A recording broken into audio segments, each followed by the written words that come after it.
This ceremony for the third temple has just happened because it pertains to the reenactment of the water libation that took place on October 12, 2022 in order to prepare the third temple.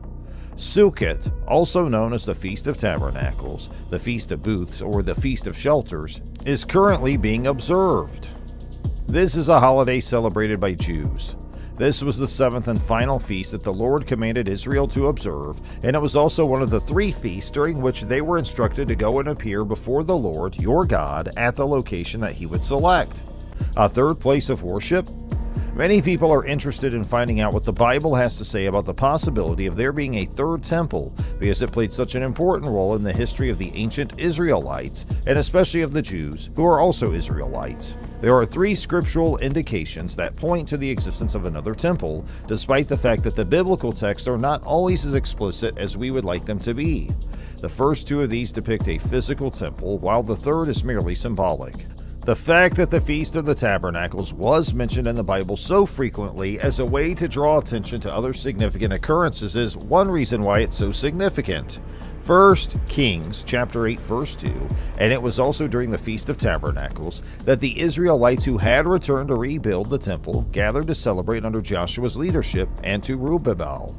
In Ezra 3, and there are many other instances of many events that went on in Scripture during the Feast of Tabernacles, but I'm going to read this article from 365 News about the reenactment of the water libation held to prepare for the Third Temple. It says, "Victory will flow into your veins as you drink from the fountains of joy." Isaiah chapter 12 verse 3. On Tuesday in Jerusalem, a full-dress reenactment of the water libation as it was performed in the temple was held with several hundred participants led by Kohanim and priestly guards, accompanied by Levites playing musical instruments. This event was a recreation of how the water libation was performed in the temple. The ceremony started at Shar Hashbot, which is located in the Dungat of the Old City of Jerusalem. There, the participants joined the priest in wearing the biblically mandated vestments, and Levi fought with musical instruments while wearing special vestments as well. The ritual was held by musically talented Levites who played joyful music on drums, violin, guitar, and clarinet as they wound their way down ancient walkways into the valley below the Temple Mount. The crowd cheered and danced as they made their way through the archaeological ruins of the ancient city of David, an Arab village, and finally to the Siloam Spring, which was utilized during the time of the temple. The procession was broken up by stops at which time trumpets made of pure silver and measuring 4 feet in length were played. In addition to quite a few other rabbis, Rabbi Israel Ariel, who is known for establishing the Temple Institute, served as the event's overseer. On the website, you'll find a list that you can read. The golden container, which served as the water jug at the pool, was placed at the front of the parade. After the jug had been filled, the procession made its way back up the peak of the mountain, where a miniature version of the altar and its associated implements had been erected in an open space close to the western wall. The ceremony culminated in the priestly blessing, and after that, the once every 7 years Hakal ceremony was held. The altar was decorated with large leafy willow branches, just as it was done in the temple. The holiday of Sukkot is one that is marked by merriment, and the offering of water at the temple served as the celebration's focal point. The ceremony would last for 15 hours, and the celebrations that accompanied it would last throughout the night and into the next morning before the temple service resumed. During the final 6 days of the week-long Sukkot holiday, during the morning service on the final 6 days, a libation of water was made in conjunction with the pouring out of wine. After that, the 2 priests climbed the stone altar in the temple courtyard and made their way to the Saka spring at the foot of Mount Moriah.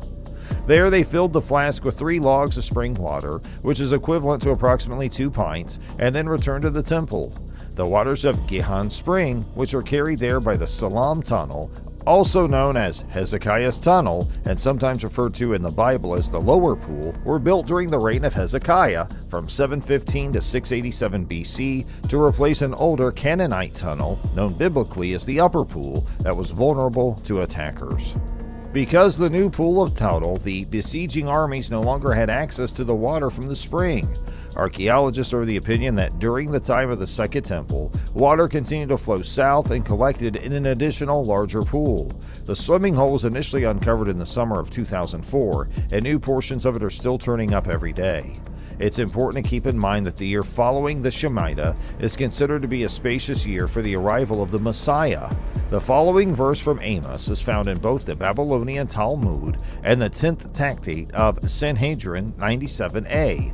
On the day I will rise up the Booth Sukkah of David, which is fallen. Amos chapter 9 verse 11. The teachings of our rabbis revolved around a 7-year cycle, at the conclusion of which the Son of David would emerge in the first year. This verse will be fulfilled on Rosh Hashanah, which occurred 2 weeks ago. The sabbatical year, known as Shemitah, has come to an end. Therefore, it's fascinating to observe their gaze. They are looking and they are seeing.